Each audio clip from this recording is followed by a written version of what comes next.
All right. Your actions is your truth. The way you behave towards someone or something is exactly how you feel about it. Let me repeat that again. The way you behave towards someone or something is exactly the way you feel about it. Sometimes we say things that we don't really mean, and the same is the opposite. Sometimes we do say things that we really mean, and the things that we say a lot of times do not translate on our actions. And sometimes the things that we do say translate to our actions. Now, our actions also could be the bridge to the things that we want to say. The opposite of action and then we talk about it can sometimes be very minimal. A lot of times we say what we want to do, but we don't say the things that we actually already did. I personally grew up around a culture and around people who actually meant exactly what they were going to do. Whenever we spoke about our goals, whenever we spoke about the things that we wanted to achieve, we made it our business to make it happen. As I reflect back, I think part of it has been due to us really making a conscious decision that we were going to do it. And in many cases, we set up a day that we were going to execute it, we wrote it down, and during that process of writing it down, setting a timeline, we already have made the commitment consciously and at sometimes subconsciously to achieve the things that we say we were going to achieve. Our behavior or our actions are a reflection of the information we internally have agreed to. This is where commitment plays a very important role.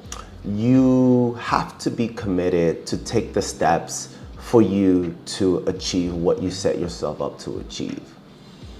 And a lot of times, it's important to have serious actions in place for you to achieve the things that you want to achieve. And sometimes it's taking small steps like research on how to develop. It doesn't necessarily have to be the finished product, or it doesn't have to be everything all at once. It's okay for you to take small steps and get information or read about it or write about it before the things get completed. I think part of that, we say things that we want to skip steps for.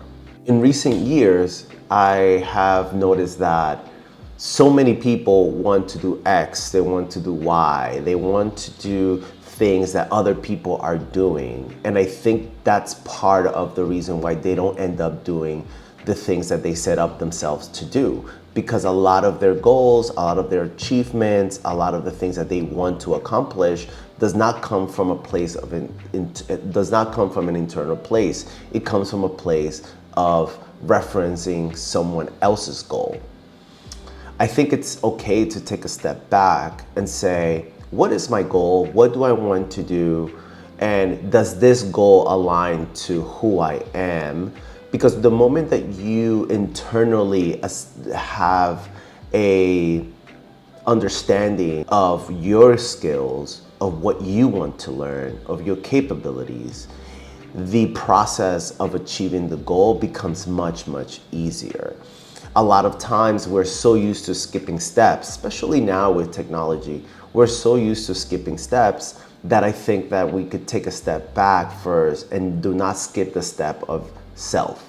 I've also have seen the opposite of people who actually set up themselves to achieve the things that they want, whether that is to become a manager at their job, whether that is to change career, go into a new venture, pick up a new hobby, learn about a specific topic. I think that I've seen some people going that route and achieving that route because they know that it is so much easier to accomplish anything when you don't lie to yourself, when you take the time to discover what your true interests are, Being a shop owner, I've realized that a lot of people become barbers really because of the clout, the money, and the attention that it brings, but not because of the art of barbering.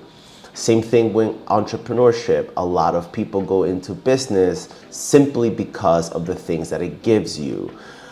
Me and my friends, we always talk about on how entrepreneurship, it's not a title, it's not the money, it's not the things that brings you, which is great and they're fantastic. But entrepreneurship, more than anything, it's a behavior, is the actions that you take. That is what makes you an entrepreneur. Are you making content?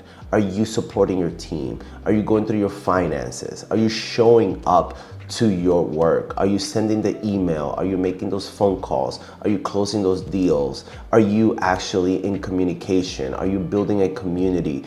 Are you paying your taxes? Are you actually putting in the work that requires you to then get the rewards, which is the money, the attention, and everything else that comes with it? And in recent years, a lot of people's behavior does not align with the things that they say. I've noticed that some people say they want to do X, they want to do Y, but there's nothing around them that really gives everyone else an indicator that they're actually heading towards it. I'll just make up an example.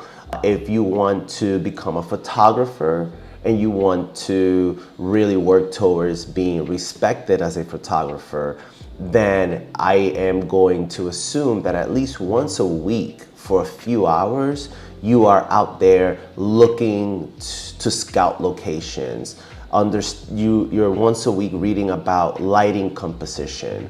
You are once a week looking to connect with other photographers, that you're once a week going to study what is the best camera for someone who's breaking into hobby, that you're networking, that you're studying the game, that you're actually self-learning the things that's going to take you to achieve the goal of being a good photographer. Part of it is because a lot of people are easily distracted, especially with social media. I am doing my best to not fall into the trap of getting distracted, of consuming social media.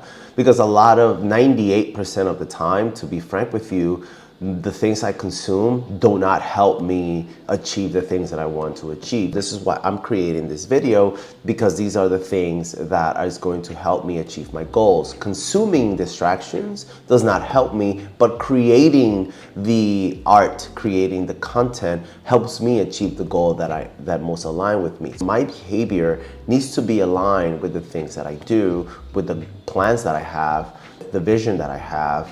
And it's uncomfortable, it's not fun. For me to do this video, it took me maybe an hour to just set up and write the content. I understand the work, but at the same time, I also have committed and I am serious, and I also have accepted within myself that this is the way that it needs to be, and nothing's gonna change. Whether I have help or no one, I will have to just continue showing up and continue doing research and continue learning and continuing creating content, because I understand that the only way I'm going to achieve my goal is by the behavior, implementing behaviors that are going to align with that specific task that I want to achieve. And a lot of times I also think that it's better not to say anything at all than pretending that you're going to do something. It's completely fine if you don't have nothing that aligns with you, nothing that's speaking to you at the moment. Searching, keep looking, keep getting inspired by other people. Look for ways that you can find the content that most aligns to what you want to achieve, what you want to do. Because the best way for the behavior to stick long term is by tapping into your internal self. So the process becomes much easier. If you're coming from a place that is not who you are, that is not who you haven't self-discovered who you are, then any process that we put in front of you, any process that it takes, is going to be uncomfortable and is going to just take forever, and you're going to become impatient, and then you're just going to drop off. And I think that in order for you to get to that point, self-discovery needs to happen before you begin any process of achieving any goal. Sometimes to get over that is start with the end, start with you, right? After you achieve the goals, after you achieve all of this, you're the person that people are going to give credit to. I think that goals are very difficult to achieve when you haven't achieved yourself. Let me repeat that again. Goals are very difficult to achieve when you have not achieved yourself. And what I mean you have not achieved yourself is that you haven't created structure, you haven't created a discovery, you haven't had the objective or the goal to actually discover yourself. Very difficult to discover anything if you have not discovered yourself. And I think that before you even start a business or open a business, find out who you are. That business, it's being developed with a true, genuine self-leadership. You can't be a team leader if you're not leader of your own life. And I think it takes time. It takes a lot of energy and patience, and nothing happens overnight. But one thing is that once you find out who you are and once you give yourself that opportunity, things started to make sense over time. Anyway, I want to just say thank you for everyone. This is my video number 4. Still exploring, testing things. I'll be posting some videos. I am working on my website slowly and steady. Hang in there with me. It's going to be abelolmos.com. And I wish everyone a great week, and I'll see you later. Bye-bye.